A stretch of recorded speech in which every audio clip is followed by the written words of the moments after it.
Hello, hello, hello everyone. Welcome to my channel. Welcome to my channel. Right here on YouTube. Shirley's Channel Chatter. So, as I told you previously, I have 3 channels here on YouTube. All of them will be information-based, educational-based, inspirational-based. So previously I talked about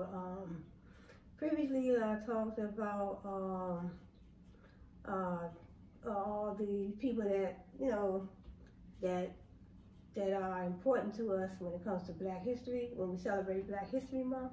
Also, I talked about some inventors, some philosophers, Plato, Socrates, John Locke, Henry David Thoreau, different ones. I want to bring about some different ones that maybe I haven't heard about, because I'm always open for learning. So I learned about a lot of these gentlemen my time down Strayer University. So my major was business administration and information systems. So today I want to bring you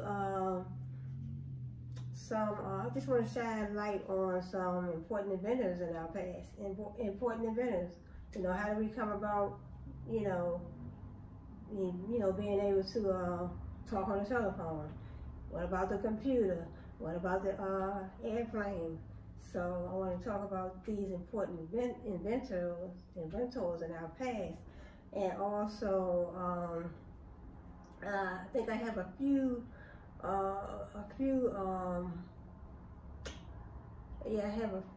painters too. Yes, painters, artists, painters, and then people that we celebrate when it comes to Black History Month. Frederick Douglass, Harriet Beecher Stowe. We have Rosa Parks. When she gave up her seat on the bus in Montgomery, Alabama, she gave her seat up on the bus, and she didn't really want to give it up. She was tired of, everyone thought that she was just tired from, working. She was tired from working, but she also said that she was tired of having to go through the same thing. You get on a bus every time, you pay your money, you get on a bus, and you have to give up your seat. So she said she was tired of that, so that's why she didn't get up. She didn't get up that time. That one time, she didn't get up. And then it was another young lady that went through the same thing that Rosa Parks went through. Her name was Claudette, I think it's Claudette Colvin. And so I want to shed light on her as well. And so let me get started. What I have here is the first one I want to talk about a few inventors. We have Thomas Edison. Thomas Edison, 1847 and 1931. The first great invention developed by Thomas Edison was a tinfoil phonograph, prophylactic producer. Edison is also known for his work with light bulbs, electricity, film, and audio devices. So I might look up a little bit more on these as well. Then we have Alexander Graham Bell, 1847, 1922. So this is how we get our telephone. This is how we are able to talk to our loved ones, family and friends. In 1876, at the age of 29, Alexander Graham Bell invented his telephone. So he invented the telephone for himself, his personal use in the beginning, but then it became worldwide as the years went on. Among one of his first innovations after the telephone was a phonograph, the photophone, a device that enables sound to be transmitted on a beam of light. And then we have George Washington Carver, 1864, 1943. So he lived to make it into the 1900s. 1864 to 1943, George Washington Carver. He was an agricultural chemist who invented 300 uses for peanuts and hundreds of more uses for soybeans, pecans, and sweet potatoes. His contributions changed the history of agriculture in the South. Then we have Eli Whitney and the cotton gin. So Eli Whitney, let me show you what Eli Whitney looks like. So Eli Whitney, let me read first. Eli Whitney invented the cotton gin in 1794. The cotton gin is a machine that separates seeds, hulls, and other unwanted materials from cotton after it has been picked. So, and then next I have Johannes Gutenberg, 1394 to 1468. But let me show you. This is what Eli Whitney looked like.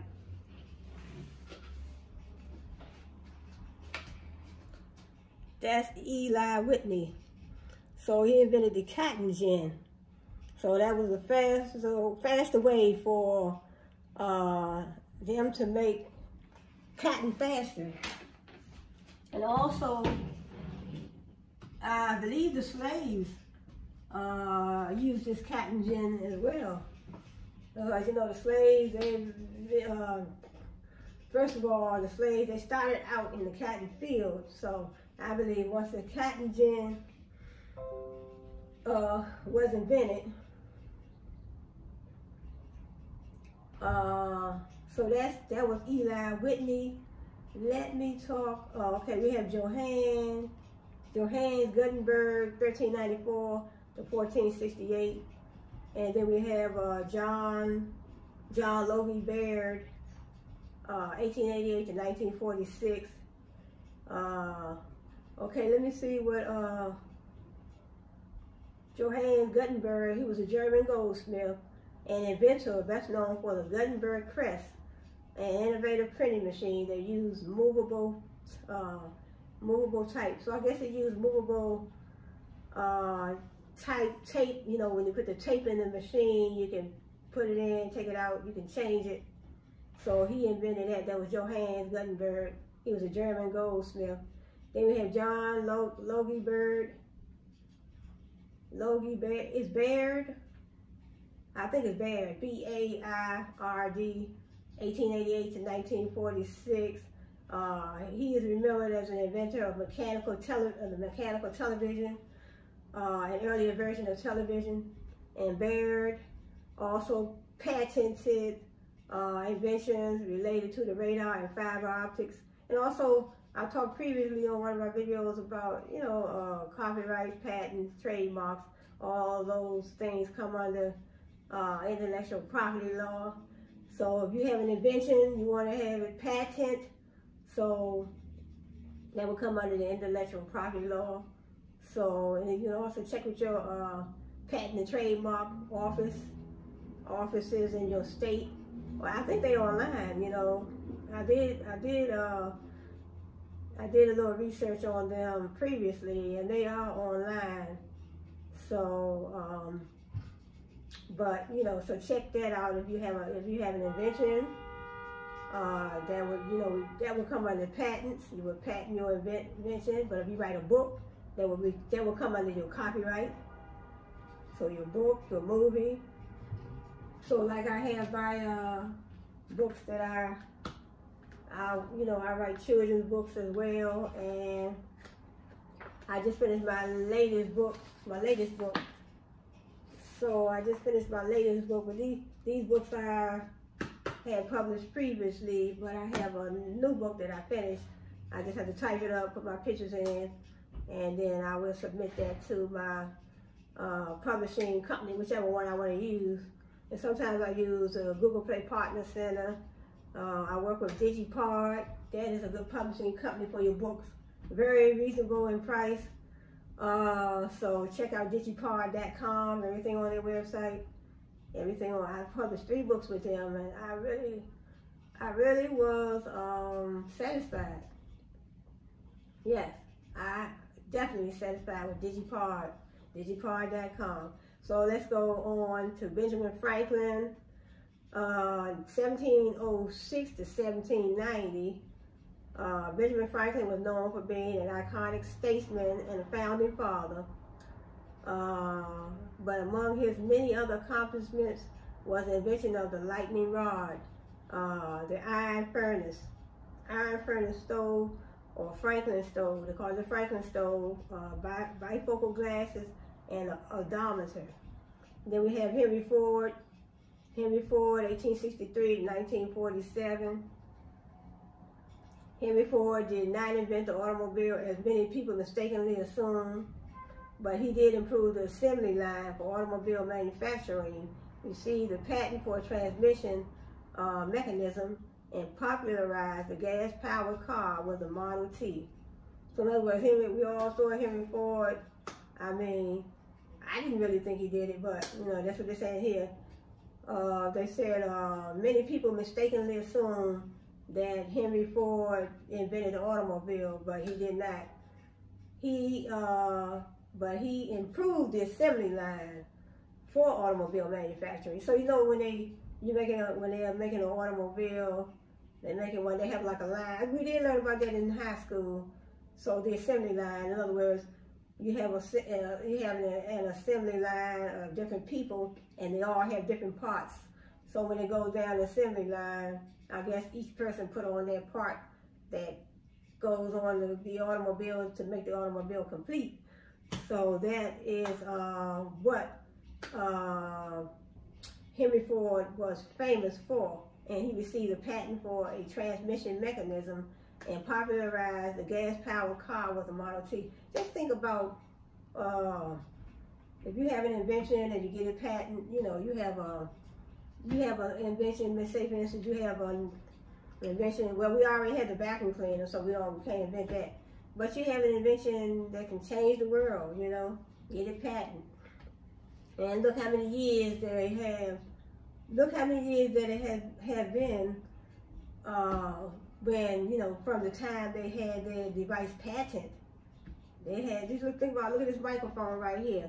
Somebody had to get a patent for a microphone. Look how many years. That's a lot of revenue that you can bring in to your company, you know. So companies have products that they patent as well, and even individuals. So don't never let nothing stop you. Just because, you know, we all might not have a lot of money. Basically, a lot of people, I heard a lot of people talk how they came up, you know, they came up poor and never had a lot. So none of us really had a lot when we, you know, as we were growing up. But, you know, the right invention, the right book, or the right college education, I mean, the right move that you make in life down the line, who knows where you may end up. So you just have to take a chance. Nothing beats a failure but a try.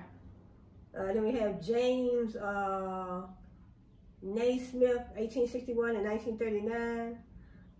James Naismith was a Canadian physical education instructor who invented basketball in 1891. So he invented basketball in 1891. Let me show you what he looks like. And his name is James Naismith. Invented the basketball. So that's him. He invented the basketball, 1891. So just think about all those famous basketball players that came along way after this invention that made millions, you know, from this invention, you know. They played the game of basketball, but, you know, so. And then we have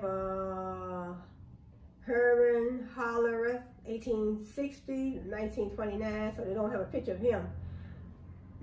Herman Hollerith invented a punch card tabulation machine system for statistical computation. Herman Hollerith's great breakthrough was his use of electricity to read, count, and sort punch cards whose holes represented data gathered by the census takers. His machines were used for the 1890 census and accomplished in 1 year what would have taken nearly 10 years of hand tabulating. So Herman Hollerith invented the punch card tabulation machine system. So made it easier, it ran by electricity, made it easier to read. So his use of electricity to read, count, and sort punch cards. And let me show you, this is what the machine looked like back in the day. So now, so probably they have, you know, so those what the punch cards look like back in his day when he invented it. So he used electricity and made him be able to work faster. So but now a lot of companies, they have other ways that they you know, do their job on their job in a corporation or, you know, their company, the LLC, limited liability company, you know. So I just like to say that word, LLC. Then we have Nikola Tesla. So Nikola Tesla, due to overwhelming public demand, we had to add Nikola Tesla to this list. Tesla was a genius. Tesla was a genius, and much of his work was stolen by other inventors. See how people can steal your stuff, infringe, patent infringement. We have copyright infringement, patent infringement, trademark infringement. So people would steal your books or anything that you have written, your patents. So just think, it says Tesla invented fluorescent lighting, the Tesla induction motor, and the Tesla coil. He developed an alternating current AC electrical supply system that included a motor and transformer, as well as three-phase electricity. So due to the overwhelming demand, so this is Mr. Nikola Tesla, and he invented the, let me see. So he invented the fluorescent lighting, the Tesla induction motor. So in other words, a motor, I guess a motor, I don't know if this is a motor that goes into a car, or it doesn't say, it just says he invented the fluorescent lighting, the Tesla induction motor, and the Tesla coil. So that seems like something that goes into a car. Oh, he developed an alternating current AC electrical supply system that included a motor and transformer, as well as three-phase electricity. And his name was Nikola Tesla. So this is what he looks like. So it's important to see his face. Nikola Tesla. So that's what he looked like. He invented a coil. So that's him. And so let me see what's next. And then I have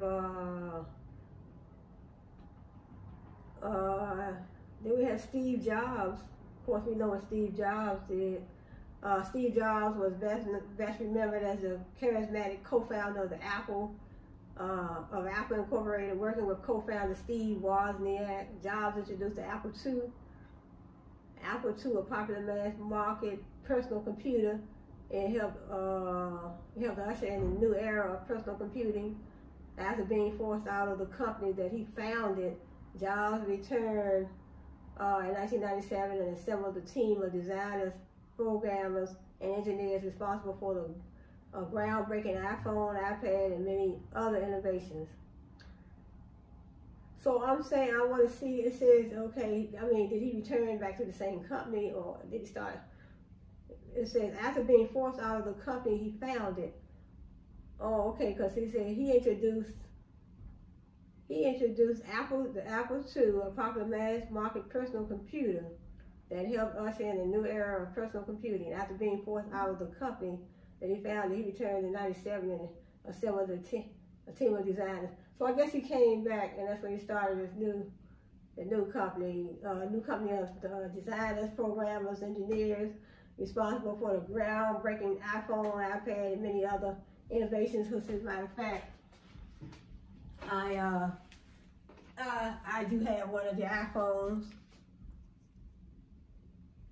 So, right, and I have the back of the 2 cameras on the back.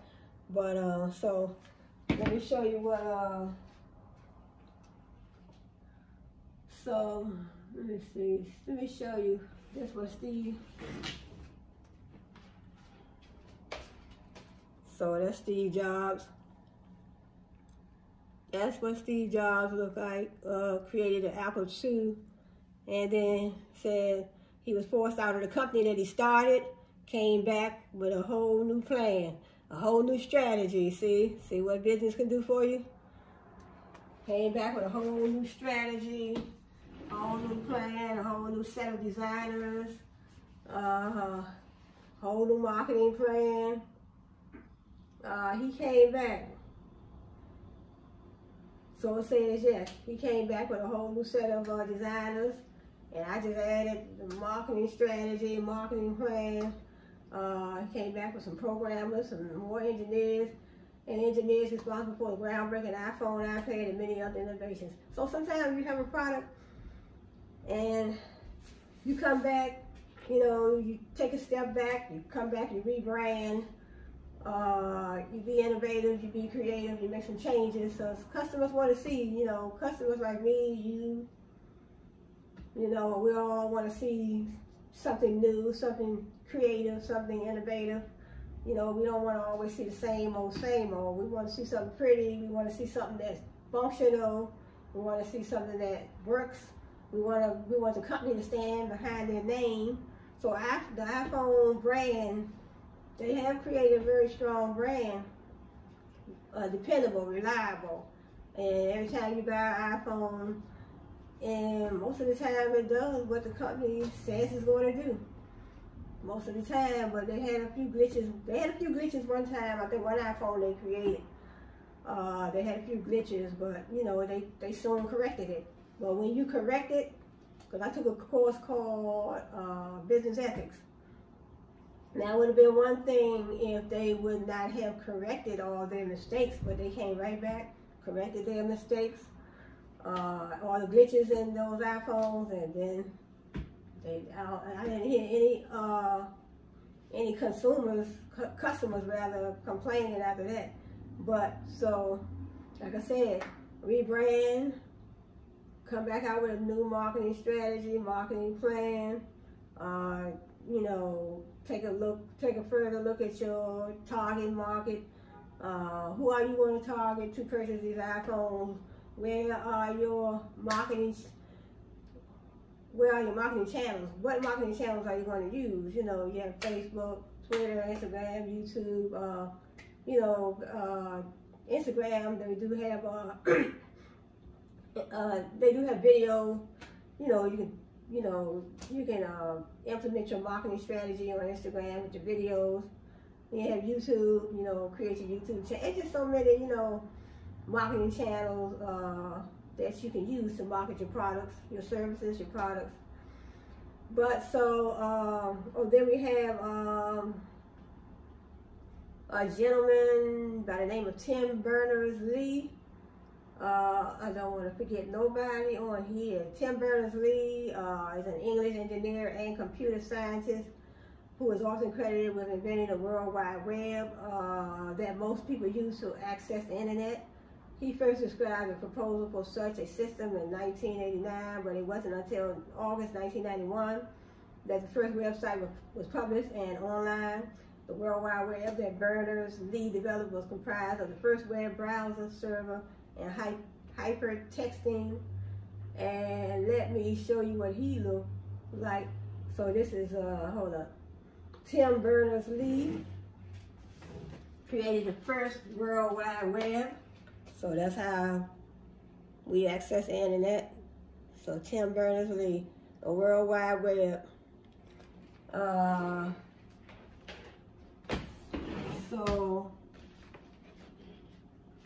then we have, I think, a couple more maybe. I think it's a couple more. Let me see. Oh, is that the last one? Okay. Oh, we have James Dyson. He is a British inventor and industrial designer who revolutionized vacuum cleaning, as I was talking about that earlier. So we can't have that as an invention. Somebody already invented it. He revolutionized vacuum cleaning with the invention of the dual cyclone, the first bagless vacuum cleaner. And that's a good invention to get a patent for. So a vacuum cleaner that doesn't have a bag, because you know, years ago when we first started, using the vacuum cleaner. You know, you had them bags in there, you had to take the bags out and dump the bag, dump all the dirt out, and then put a new bag in. But then he founded a bagless dual cyclone vacuum cleaner. He later founded the Dyson Company to develop, improve, and technologically advanced household appliances. So far, his company has debuted a bladeless fan, a hair dryer, a robotic vacuum cleaner. That's good. So in other words, a vacuum cleaner that can probably run by itself. You just have a remote, maybe. Have a remote or push a button, and then. So he created a hair dryer, a robotic vacuum cleaner, and many other products. He also established the James Dyson Foundation to support young people to pursue careers in technology. The James Dyson Award is given to students who come up with promising new designs. So that's good. So this is what James Dyson looks like. I want to show everybody his picture, give them, shine light on them. So that's James Dyson. That's what he looks like. And so these are so nice, very nice. When I think about people that people have paved the way, when I think about people that have paved the way for a lot of things in life that we do, or that we need, that we use today, that's important. I mean, we have the abolitionists, how they paved the way, you know, Rosa Parks, Frederick Douglass, Harriet Tubman, all those people, how they paved the way for us. Martin Luther King Jr., how they paved the way for us. We have these people here paved the way for us with these inventions so we can use certain products today. Then we have Hedy Lamarr. She is often recognized as an early Hollywood starlet with film credits such as Algiers and Boomtown. As an inventor, Lamarr made significant contributions to radio and technology and systems. During World War II, she invented a radio guidance system for torpedoes. The frequency hopping technology has been used to develop Wi-Fi and Bluetooth. Just think that. So this is what Hedy Lamarr.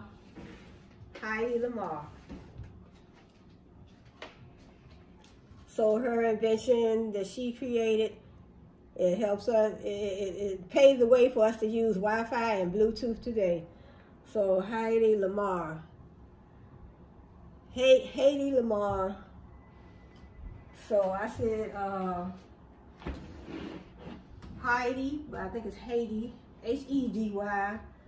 So she, I think this is, so yeah, so she, so with her film credits, she did some film, some film work in Hollywood. And then she made significant contributions to radio and technology and systems during World War II. She invented radio guidance system for torpedoes, the frequency hopping technology. So she created the frequency hopping technology. So I know I learned a little bit about some of those type of things in my networking course at Australia University. The frequency hopping technology has been used to develop Wi-Fi and Bluetooth. That's it. And they have a little passage at the end of the page. Changing the world. It's no coincidence that some of the most famous inventors come from all walks of life. Henry Ford was a savvy business entrepreneur. James Naismith, the inventor of basketball, was a physical education teacher. But what they all had in common was an idea and a vision to deliver what they felt would make the world a better place. Yeah, so if you have an invention, you're thinking about an invention that you know, you never know, it could change the world. It can change the world. So sometimes when we do things, we don't automatically have to think in terms of how much do we want to make from it. Think about how many people it could help. Think about if it could change the world or not. Then later the capital, the funding, I guess I would say the profits, money that you make, that will make eventually will come later, So let's go on. Let me see. Let's talk about a few painters and a few other important people that I want to shine light on. There's so many different people. It will take me about a whole year because I have so many ideas for my channel, and I have so many ideas for my channel. So let me go. Okay, let me take this off. Let me go to. I have Karl Marx, Albert Einstein. I think I talked about him. I talked about Thomas Edison. Let me go to Picasso, Rembrandt. Okay, I left out, I'll do these two down here. I have the Wright brothers, Ben Franklin. I think I did Ben Franklin. I don't want to do the ones I did, okay. That I, already looked at. Okay, let me go to, let's see what they're saying about Karl Marx. Let's look at his contributions. Here we go. Okay, this goes into the philosophers. I did some other philosophers, but I'll be doing periodically plenty more. Plato, Socrates, John Locke and his social contract with the government. Okay, we have Karl Marx. He was a German philosopher, economist, historian, socialist, sociologist, political theorist, journalist, critic of political economy and socialist revolutionary. His best-known titles are the 1848 pamphlet, the Communist Manifesto, and the 4-volume Das Kapital, 1867 to 1883.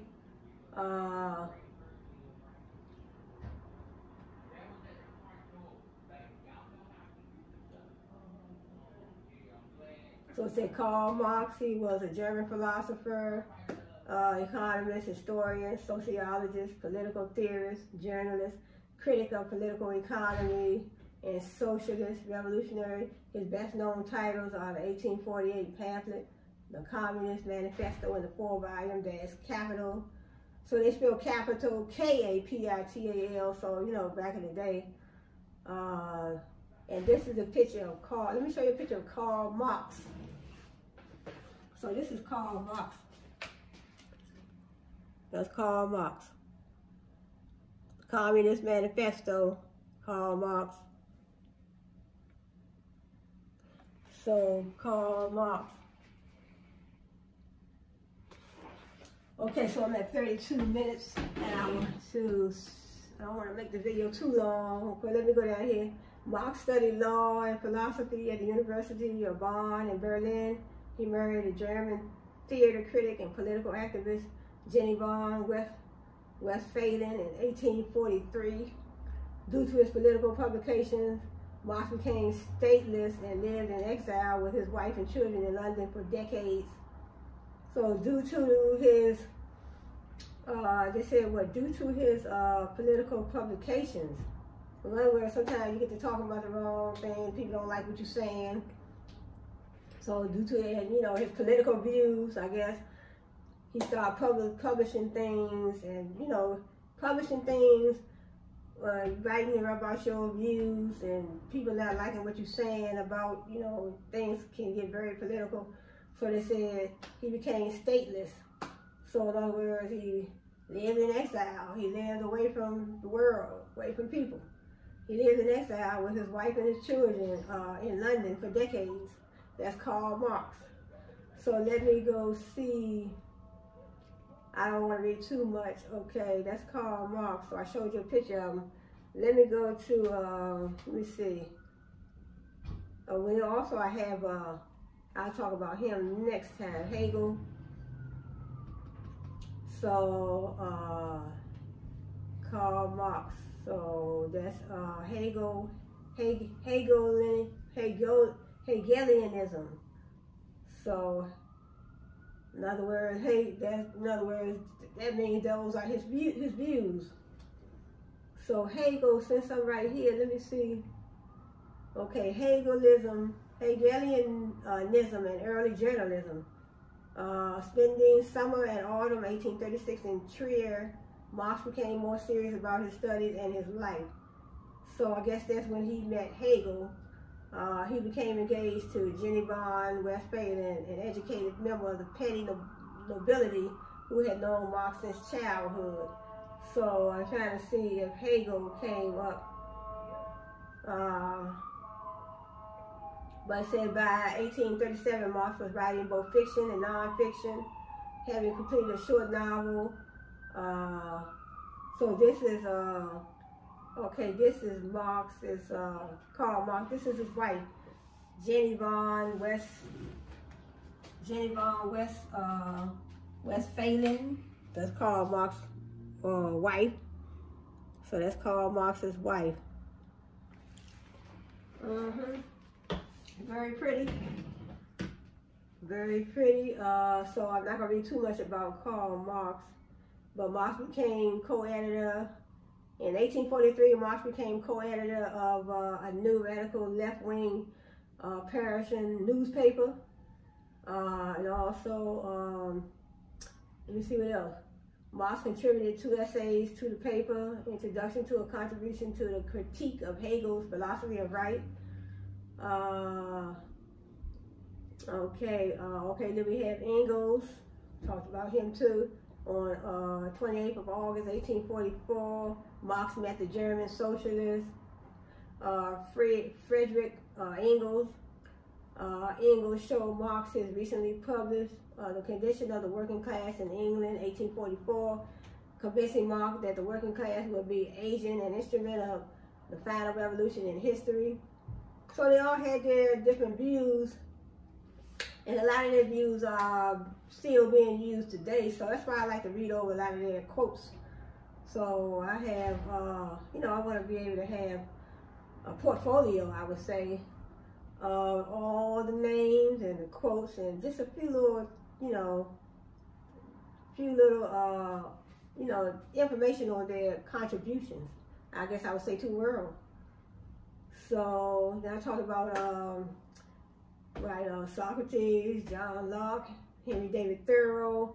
So many that I want to touch base on, and I want to shed light on their contributions to the world. Okay, I think this is it for Marx. Let me go to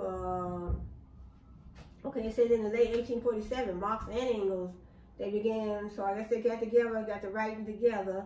They began writing what was to become their most famous work, a program of action for the Communist League, written jointly by Marx and Engels. So you can also do more research on Engels, Karl Marx, and Engels. They wrote jointly. So written jointly by Marx and Engels from December 1847 to January 1848. The Communist Manifesto, that's Karl Marx, the Communist Manifesto, was first published on the 21st of February, 1848. The Communist Manifesto laid out the benefits of the new Communist League. No longer a secret society, the Communist League wanted to make aims and intentions clear to the general public rather than hiding its beliefs as the League of the Just had been doing. Okay, so I think that is all I want to read about Karl Marx, which you can, Communist Manifesto, so you can always read up on Engels, Karl Marx.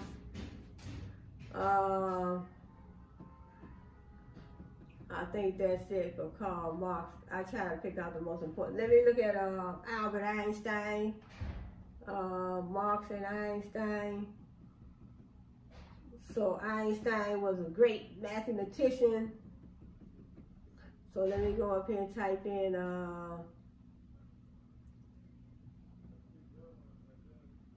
Albert Einstein. Albert Einstein. Okay, Albert Einstein.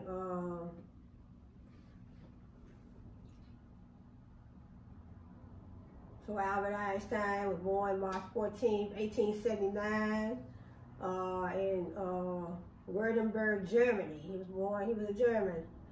Died April 18, 1955.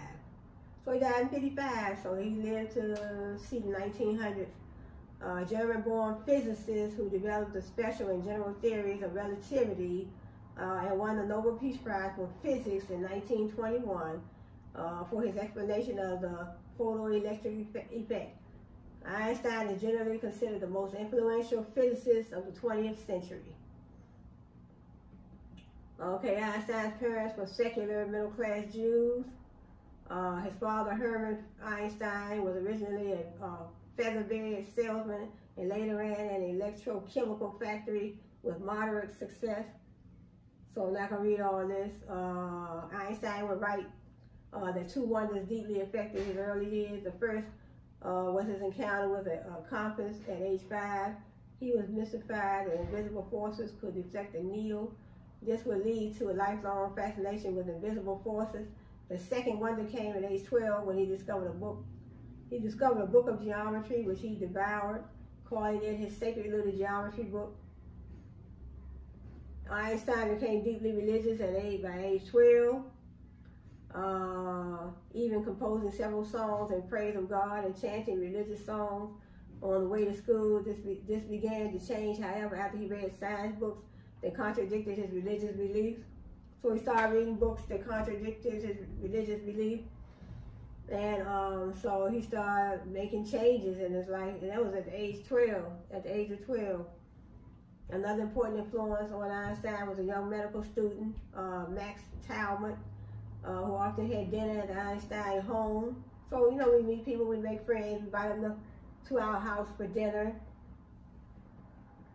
So it says Einstein's education was disrupted by his father's repeated failures at business. So sometimes with our parents, you know, they had their little failures, but sometimes we still have to keep going. We have to keep going with our life because we might have a different dream than our parents 9 times out of 10. See, Einstein's education, it was disrupted by his father's repeated failures at business. So his father was failing at business, and it took a toll on him. But it says fortunately Einstein could apply directly to Agnosis Polytechnic in 1911. That's the Swiss Federal Polytechnic. Oh, that's the school. So he applied directly to this Swiss Federal Polytechnic school. Even though his father was failing at business, he still wanted to go, and he enrolled in this tech school. It says Polytechnic, or Polytechnic School. In 1911, following expansion in 1909 to full university status. I mean, that's the same thing because when I went to Strayer University, first it was Strayer College, then it transformed into a university with plenty of campuses all over the world.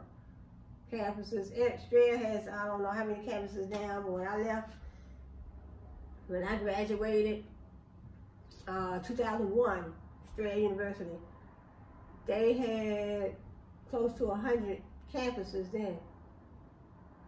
So I graduated, that's the last time that I saw Strayer University, 2001.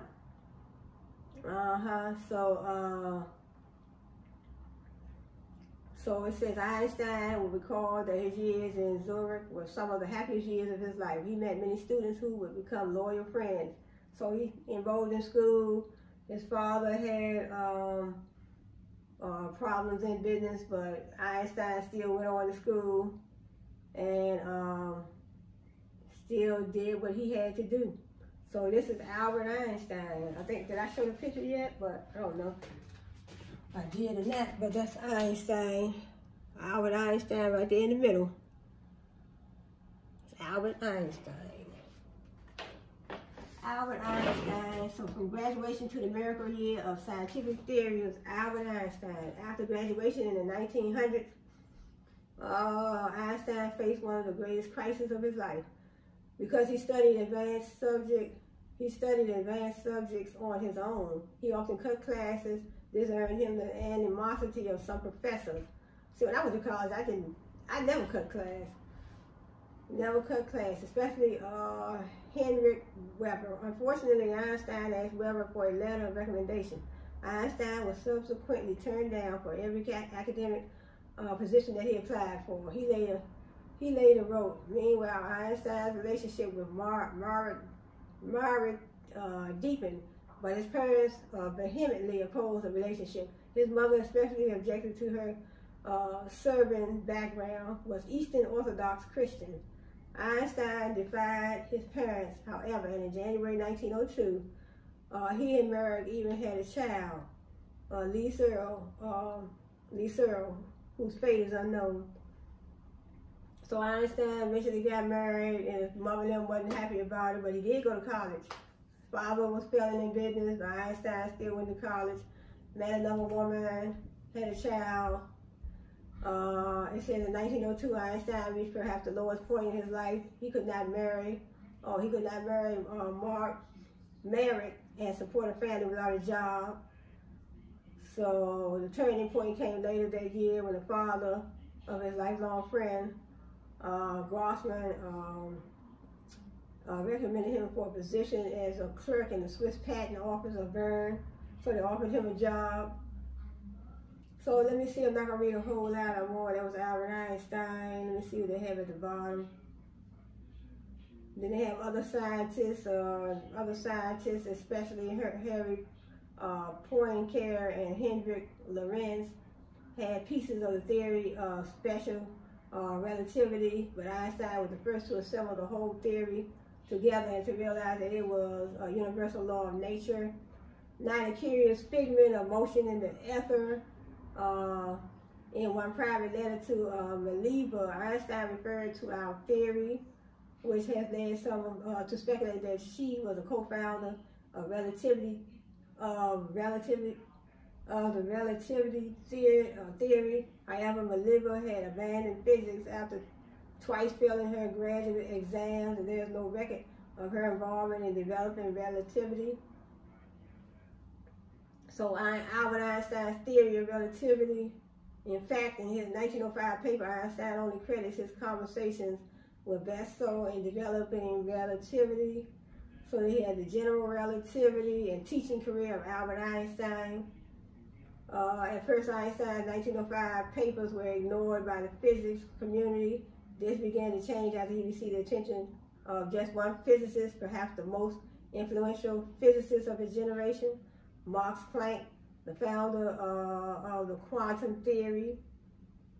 So let me see what else Einstein is talking about. Even as his fame spread, Einstein's marriage was falling apart. So he got married, marriage started falling apart.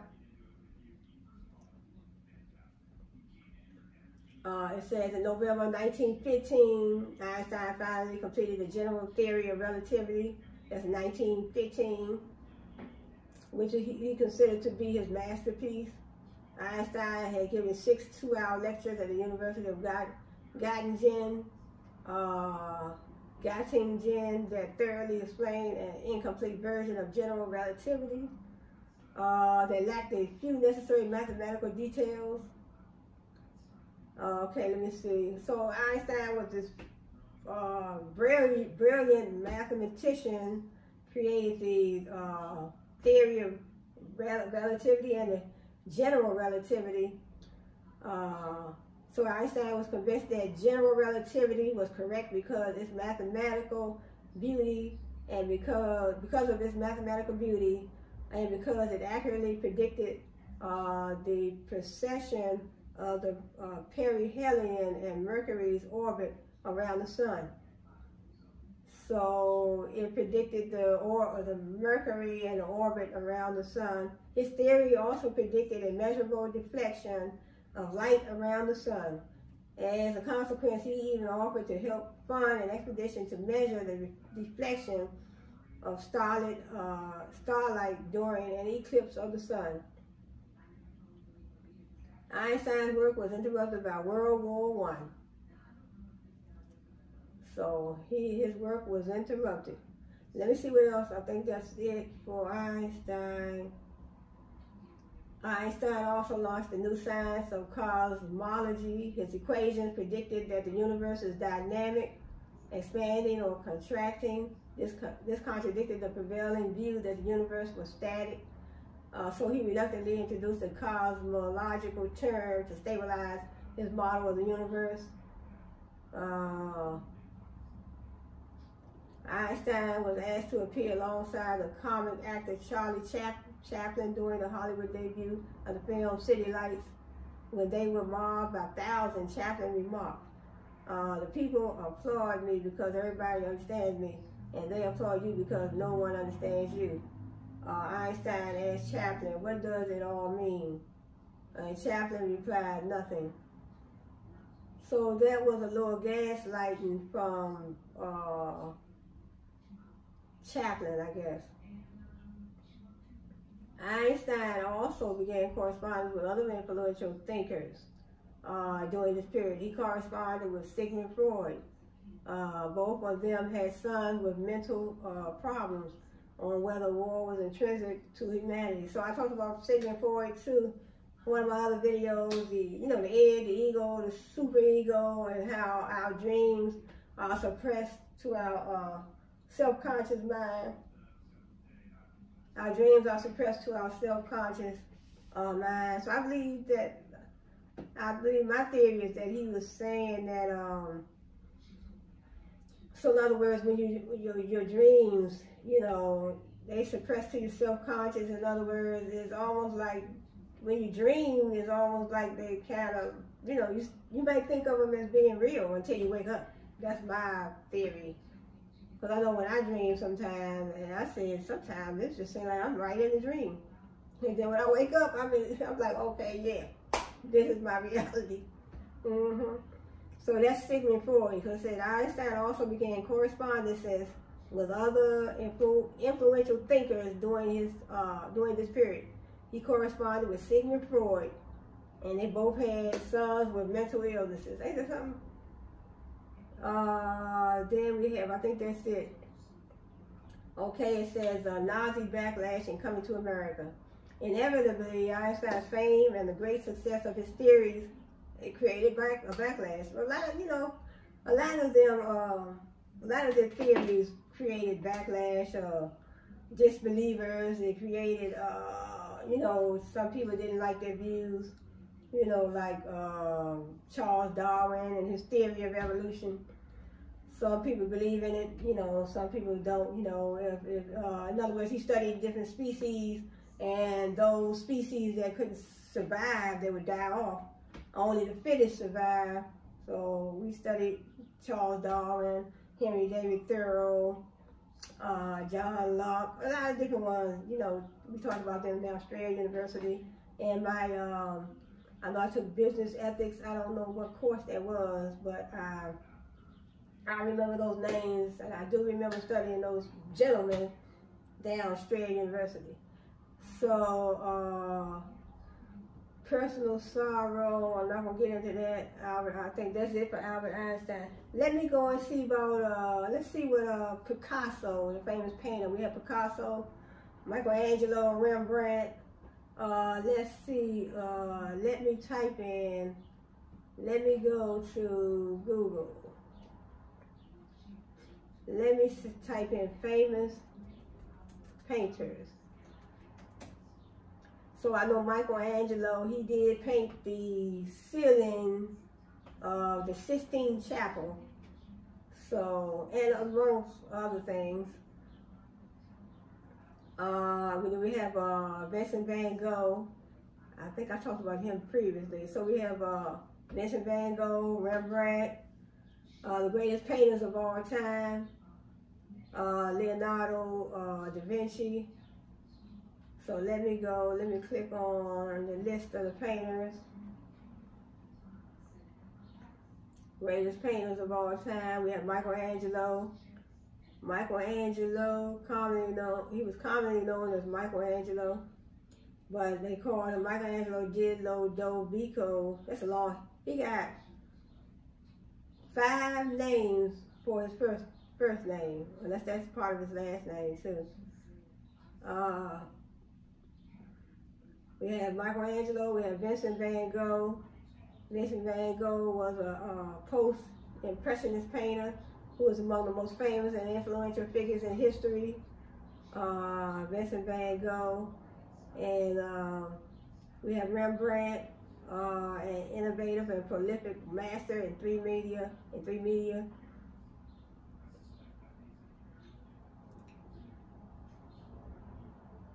Okay, that's Vincent Van Gogh. I don't know why they give me so many pop-ups interfering with my screen. Okay, so there's Rembrandt, Michelangelo, Vincent Van Gogh, Caravaggio. He was an Italian painter, but you can also look up these different people. Okay, his paintings combine a realistic observation of the human state, both physical and emotional, with a dramatic use of lighting. So this is Caravaggio. This is what he painted.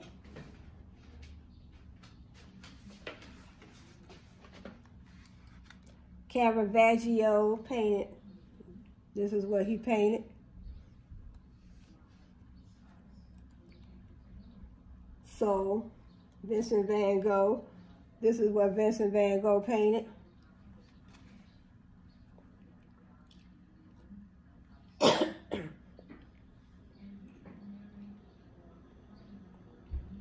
Vincent Van Gogh, see, he was a Dutch painter.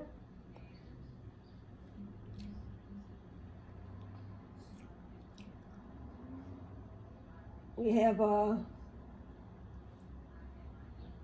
this is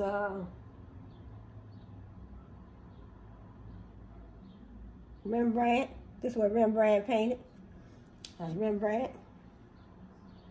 And Rembrandt, he was also a Dutch painter, Dutch draftsman painter and printmaker, innovative and prolific master in three media. He's generally considered one of the greatest visual artists in the history of art and the most important in Dutch art history. That's a nice, I would love to get my hands on some different paintings of these gentlemen. Okay, I did call. Oh, look, Leonardo da Vinci. Leonardo da Vinci painted the Mona Lisa.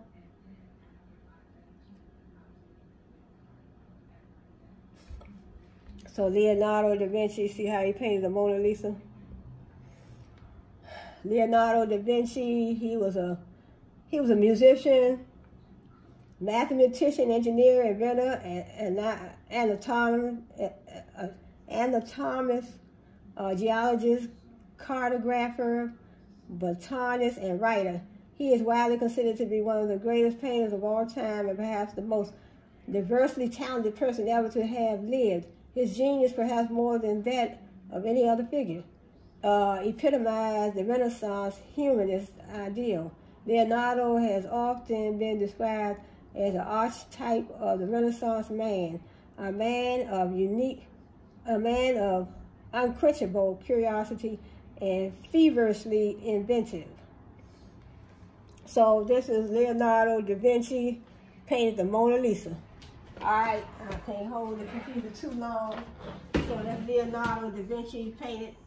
So you always heard about Mona Lisa being so pretty, you know. Then we have, let's see. Oh, then we have Johannes Vermeer. Was a Dutch Baroque period painter who specialized in domestic interior scenes of middle-class life. He was moderately successful provincial genre painter in his lifetime, but evidently was not wealthy, leaving his wife and children in debt as he was, you know. Perhaps because he produced relatively few paintings, Vermeer worked slowly and with great care. So this is one of his. They hit me with so many. I want to get rid of some of these. There we go. So this is, I think this is one of his paintings here. Yeah, this is one of his paintings right here. This is Johannes Vermeer. He was a Dutch painter as well. This is just what he painted. I think that's his painting. That's the lady that he painted. So that's James. Let me see if I can make sure I got his name. Yeah, oops.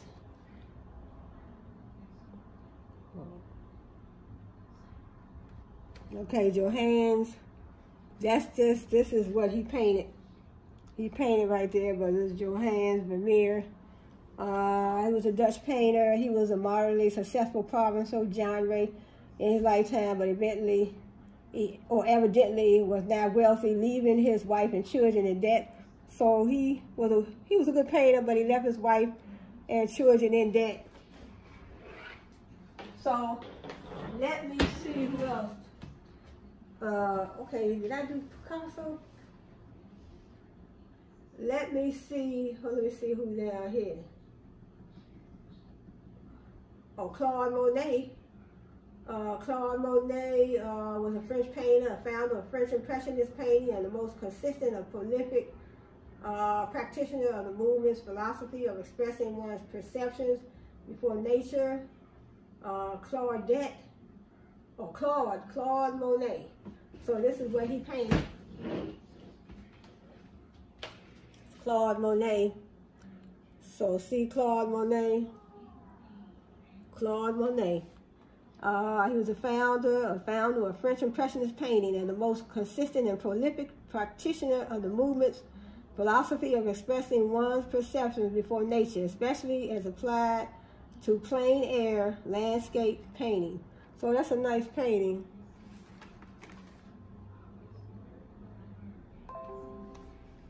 So that's a nice painting.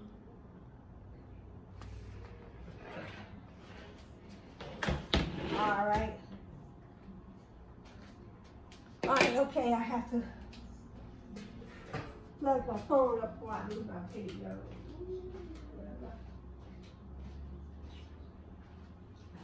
Plug my phone up. Okay, I'm going to have to end this video. My phone seems like it's going down. So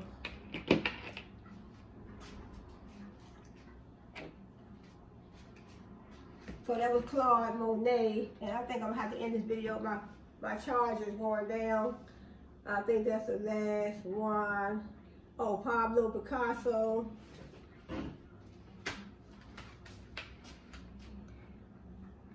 Pablo Picasso. He was a Spanish painter and sculptor, printmaker, ceramicist, stage designer, poet, and playwright, who spent most of his adult life in France, regarded as one of the most influential artists of the 20th century. He's also known for co-founding the Cubist movement. So Pablo Picasso. So this is what he painted. So that's a nice portrait. But I think I'm gonna have to close my video out today. Now I might have to do a separate video and stop right here. But thanks for joining me, and glad you can see me, glad I can see you. So thanks for joining me. So subscribe to my channel. Give me some ideas, or do you have any people that you think the world needs to know about? Then feel free to comment below, subscribe below. Thanks for joining me, and I'll see you on my next video. So I stopped at Pablo Picasso, and I'm gonna charge my phone up, and then I'll do another video. But I'll see you on my next video. So have a good one.